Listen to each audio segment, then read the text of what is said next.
Hi, we're Barbara and Geoff. We are Pope's Yard Brewery and we brew in an old paper mill in Apsley.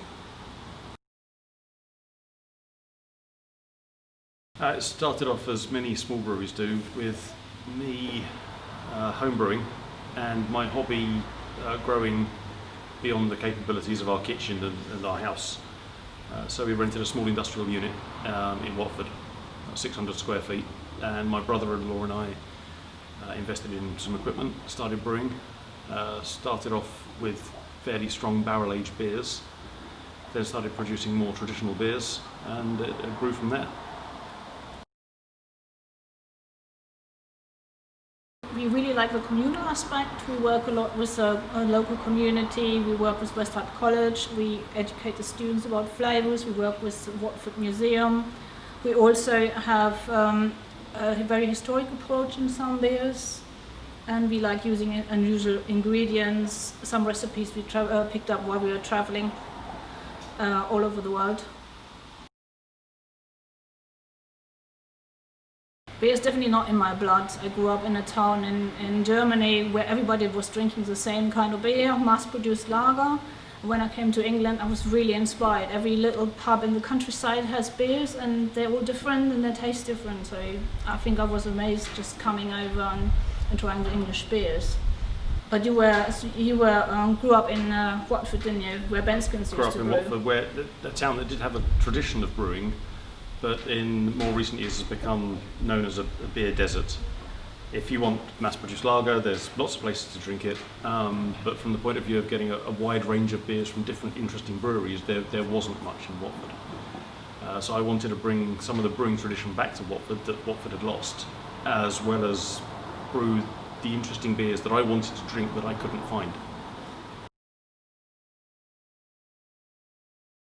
My favourite beer, I really like, from our beers, I really like stouts and strong porters. So I think my favourite is the creme brulee stout that we brew. And from a different brewery, I love the modern beers like Rasputin.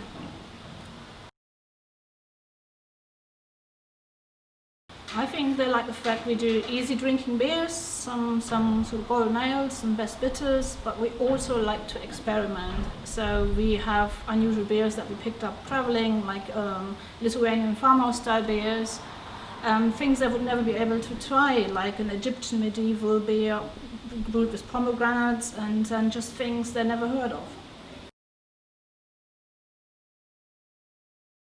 The last collaboration we've done with Beerbefish, they like their dark beers as well. They love Brexit beers, so that worked really well, so I'm excited about that.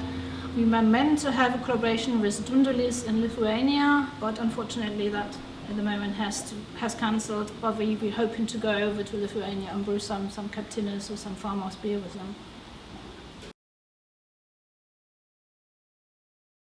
Yes, we are. One of our first commercial beers was a strong dark mild aged in single malt whiskey barrels, 12-year-old single malt whiskey barrels. We've continued barrel aging beers, but we've also started producing golden ales, best bitters, and more pub strength stouts rather than the Russian Imperial stouts and strong porters that we started off doing. We both love traveling, we met traveling basically, and to combine both passions like the beer and traveling, there's nothing better. And you really meet people in a different way when you have a purpose traveling. So us traveling to Lithuania to that tiny beer festival where they did the farmhouse beers, the captinas, and learning all about the methods, about the people that brew it. They even gave us some yeast strains to take home, and then recreating these beers here, it's just fantastic.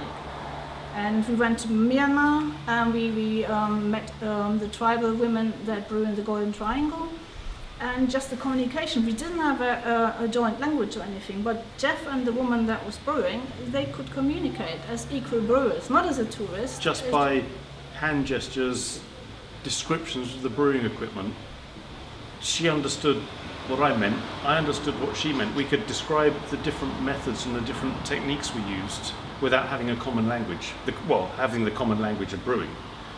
Because the basic process is always the same. It's just the nuances, the differences in technique, differences in ingredients, and the differences in the equipment you have access to. So just taking these recipes home and then trying to recreate them over here, so that people can try Burmese beer, or people can try a Captinis, a baked beer. I think that's just a fantastic opportunity, and we really enjoy that. The students at Hertfordshire College wanted to have a wide range of beers to go with their food.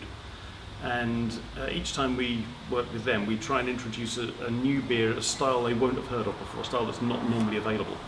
So we recreated a medieval Egyptian beer called Faka. It's spelled F-U-Q-Q-A, and my pronunciation may be off, but it's made with malted barley, honey, pomegranates, and rosewater. And when it was served with freshly chopped mint.